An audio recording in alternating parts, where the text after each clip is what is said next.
पुण्यामधील शिवाजीनगर भागात जोरदार पावसाची हजेरी, परिसरामध्ये पाणी साचल्यानं वाहनधारकांची तारांबळ। छत्रपती संभाजीनगर जिल्ह्यात मुसळधार पाऊस, ठिकठिकाणी पावसामुळे नागरिकांची तारांबळ। उत्तर पुणे जिल्ह्यामधील खेड, आंबेगाव, जुन्नर तालुक्यामध्ये वादळी वाऱ्यासह पाऊस, उकाड्यापासून त्रस्त नागरिकांना दिलासा, मात्र आंबा पिकाला फटका बसण्याची शक्यता। जालन्याच्या भोकरदन तालुक्यामध्ये गारपिटीमुळे केळीच्या बागेसह मका पिकाचं मोठ्या प्रमाणात नुकसान, शेतकरी हवालदिल। हिंगोलीच्या सेनगाव तालुक्यात वादळी वाऱ्यासह अवकाळी पाऊस, उकाड्यापासून नागरिकांना काही अंशी दिलासा, शेतपिकांचं मोठ्या प्रमाणात नुकसान होण्याची शक्यता आहे। साताऱ्याच्या महाबळेश्वरसह जावळी तालुक्यामध्ये वादळी वाऱ्यासह मुसळधार पाऊस, महाबळेश्वरच्या मुख्य बाजारपेठेत रस्त्यावर पाणी साचलंय।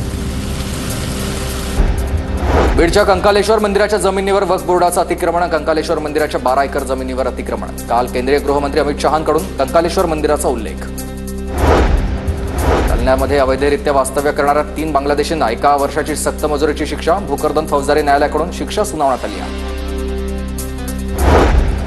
लोणावळ्यामधील एकविरा देवीच्या यात्रेनिमित्त भाविकांना मुंबई पुणे या एक्सप्रेसवेवरील टोल माफ करण्यात आलेला आहे। आजपासून 5 तारखेपर्यंत कार्ला डोंगरावर एकविरा देवीचा पालखी सोहळा। सिंधुदुर्गात आमदार निलेश राणेंकडून गाळमुक्त नदी मोहीम, पावसाळ्यामध्ये संभाव्य पूर परिस्थिती टाळण्यासाठी प्रशासनाची खबरदारी। साताराच्या कोयना धरणाच्या बॅकवॉटरमधील जलाशयात पाण्याची घट, धरणामध्ये 57 टीएमसी पाणी साठा आहे। हिंगोलीमध्ये संतप्त शेतकऱ्यांना टरबूज पिकावर रोटावेटर फिरवलाय, बदलत्या वातावरणामुळे टरबूजाचे दर घसरल्यानं शेतकरी हवालदिल। मुंबई शहराला पाणी पुरवठा करणाऱ्या धरणांमध्ये बाष्पीभवनामुळेच पाण्याची पातळी खालावली आहे। मुंबईला पाणी पुरवठा करणाऱ्या या धरणांमध्ये पाणी सध्या कमी आहे, 35% पाणी आहे आणि पाणी जपून वापरण्याचं आवाहन पालिकेनं केलं आहे। पुणे महानगरपालिकेच्या उत्पन्नामध्ये आतापर्यंतची सर्वाधिक वाढ झाली आहे। 2024-25 या आर्थिक वर्षामध्ये 8,272 कोटींचं उत्पन्न, गेल्या वर्षापेक्षा 12 कोटींची उत्पन्नात वाढ झाली आहे।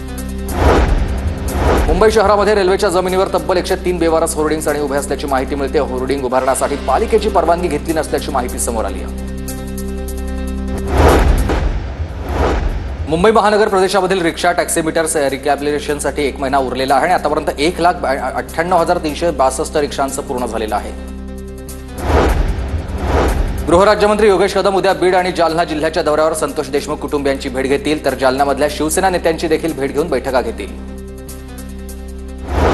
परभणीमध्ये मोबाईल दुकान पेटवून देण्याचा प्रयत्न झालाय। खरेदी केलेले मोबाईल 4 महिन्यातच खराब झाल्यानं ग्राहकाचा संताप, पेट्रोल ओतून दुकान चालकालाही जीवे मारण्याचा प्रयत्न झालाय। गंगाखेड पोलीस ठाण्यामध्ये 5 जणांविरोधात गुन्हा दाखल। यवतमाळमध्ये उपमुख्यमंत्री शिंदेंच्या दौऱ्याआधी ठाकरेंची सेना आक्रमक, शेतकऱ्यांच्या या प्रश्नांसाठी यवतमाळच्या संविधान चौकात ठाकरेंच्या शिवसेनेचं आंदोलन, आंदोलकांना पोलिसांनी ताब्यात घेतलंय। गोंदियाच्या तेढा महावितरण कार्यालयावर शेतकऱ्यांचं ठिय्या आंदोलन, कृषी पंपांना 12 तास वीज पुरवठा देण्याची मागणी आहे। यवतमाळ वर्धा रेल्वे मार्गाला नांदेड जिल्ह्यातून गती मिळणार आहे। 284 किलोमीटरचा रेल्वे मार्ग मराठवाडा आणि विदर्भाला जोडला जाईल। 2027 पर्यंत रेल्वे मार्गाचं काम पूर्ण होण्याची शक्यता आहे। बॉम्बिंग ऑपरेशन दरम्यान नांदेड पोलिसांची मोठी कारवाई, 200 आरोपींची झाडाझडती, 15 गुन्हे दाखल झाले। तलवारीसह खंजरसह 65 धारदार शस्त्र जप्त करण्यात आली आहेत। परभणीच्या पालम तालुक्यामधल्या केरवाडी ते सिरपूर या रस्त्याचं काम मागील 2.5 वर्षांपासून रखडलंय। रस्त्याचं काम सुरू करण्याच्या मागणीसाठी 6 गावातले ग्रामस्थ उपोषणाला बसलेत। मागील मान्यता होईपर्यंत मागण्या पूर्ण उपोषण सुरू ठेवलं जाईल। लातूरमध्ये शाळेसंदर्भात मनसेचं आंदोलन, शिक्षक विभागाची परवानगी न घेता सुरू असलेल्या शाळा बंद करण्याची मागणी करतायत।